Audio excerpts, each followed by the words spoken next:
malgré tout. Bonjour, bonsoir. C'est selon. Je cite Pierre Daco, le psy. L'homme, d'une manière générale, est habité par une sensation de grandeur constante et d'une dimension beaucoup plus vaste que la condition physique qui limite son corps. Bon, lui ne l'a pas dit exactement de cette façon, mais moi j'ai un peu modifié pour arriver plus vite à mon idée sur la question. Ce qui veut dire que si le corps de l'homme ne lui permet pas de voler, ni de marcher sur l'eau, sauf bien sûr Jésus, son esprit, lui, le lui permet.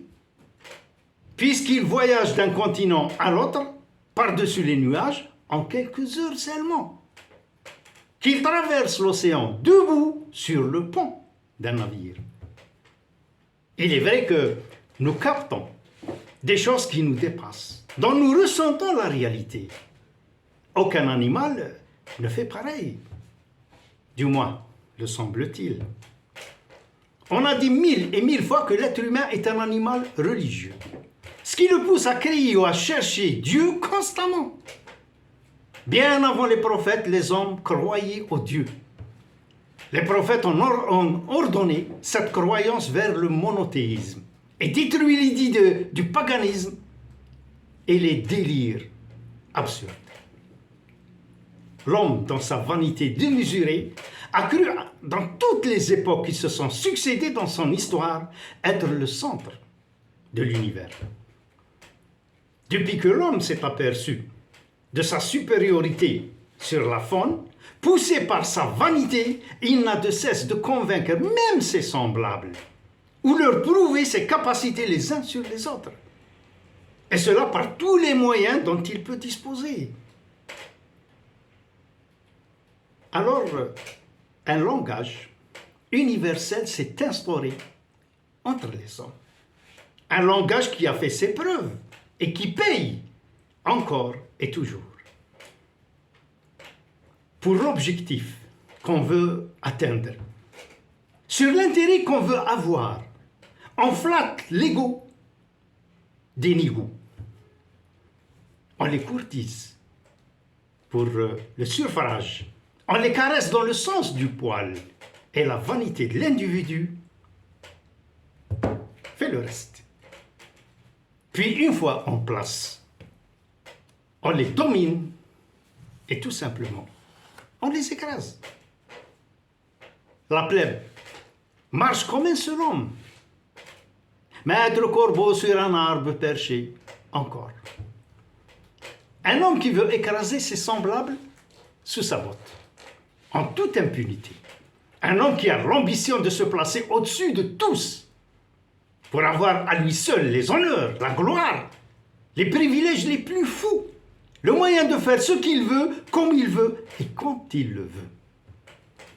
Commence d'abord par flatter la populace, comme le faisait si bien Hitler, en faisant de beaux discours, en employant toujours la deuxième personne du pluriel.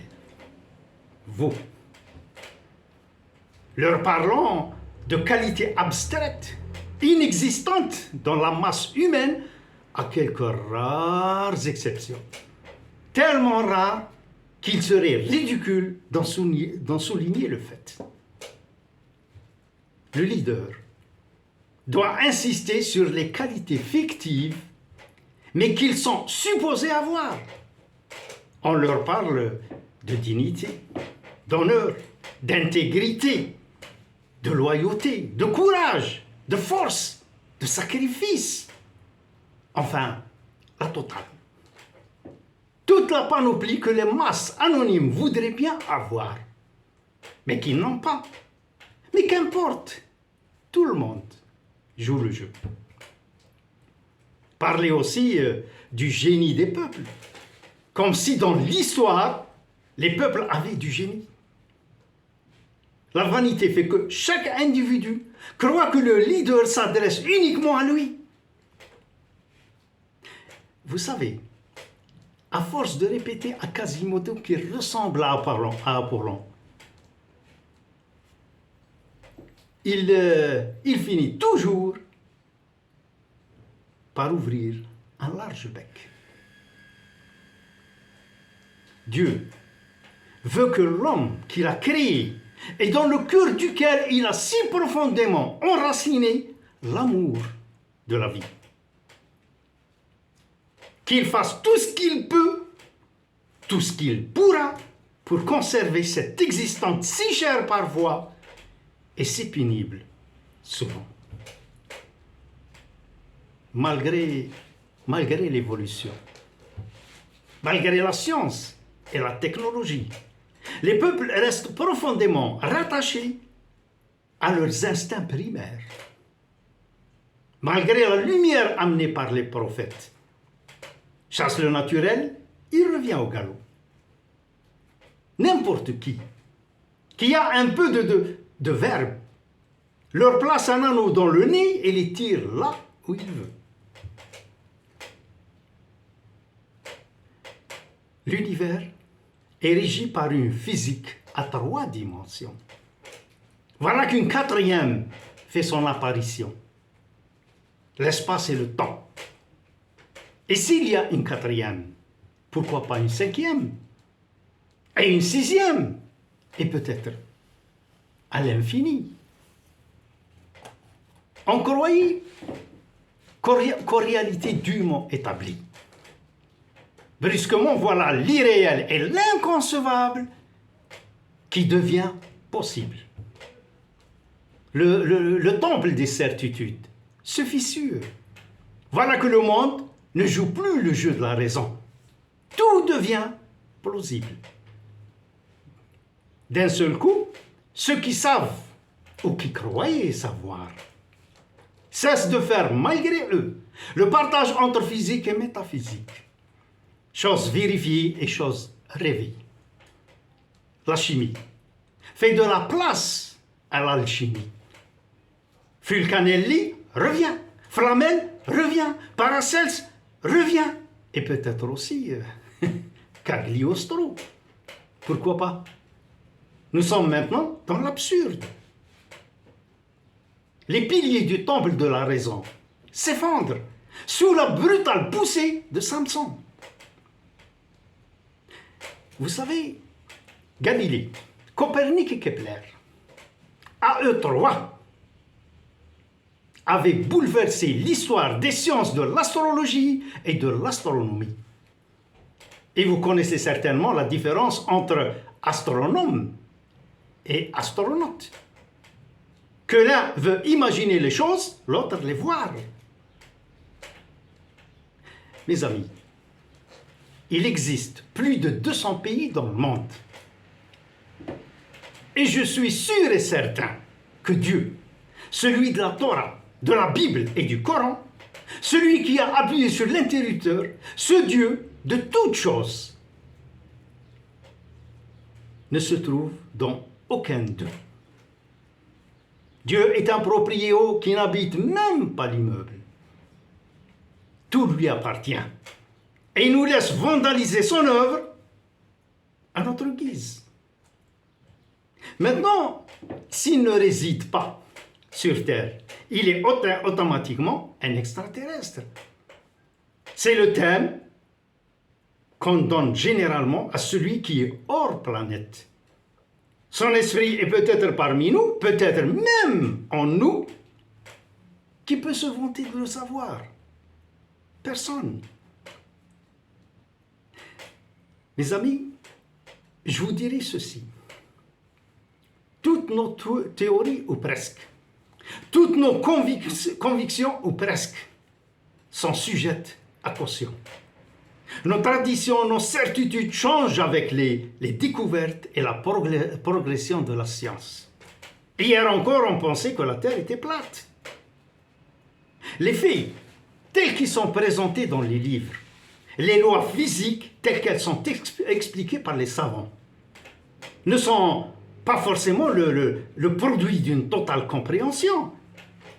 Ces faits et ces lois ont sans doute été prouvés mais ne sont pas nécessairement vraies pour autant.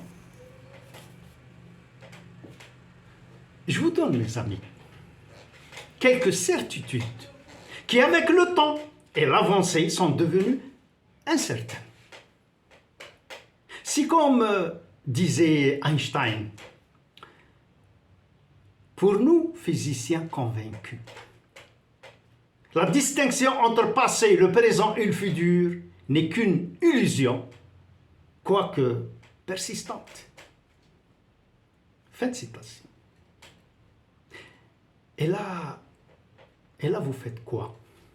Vous prenez pension chez les fous, comme Nietzsche? En 1903, Orville et Wilbur Wright ont donné un démenti à un fait bien connu qui avait survécu pendant des millénaires. Ils furent les premiers à faire voler une machine plus lourde que l'air. C'était une véritable révolution scientifique. Il a été également prouvé scientifiquement dans les labos que du strict point de vue de l'aérodynamisme, les ailes du bourdon ne peuvent lui permettre de voler. Et pourtant, il vole. Et il vole sacrément bien. Comme disait Shakespeare, il existe plus de choses sur terre et dans le ciel que ta philosophie puisse en concevoir. Mon cher Horatio, selon les histoires bibliques, il a fallu 80 ans à Noé pour réaliser son Titanic. Moi, je lui donnerai 800 ans, qu'il n'y arrivera pas. L'absurde a aussi ses limites, en dehors de nos frontières, bien sûr. Je vous signale par ailleurs que l'arche faisait, d'après les récits bibliques, 300 coudées de long, sur 50 coudées de large et 30 de hauteur. Même avec une coquille pareille, le zoo de Paris n'aurait eu aucune chance de trouver refuge dans sa totalité. Soyons sérieux. Mais tout cela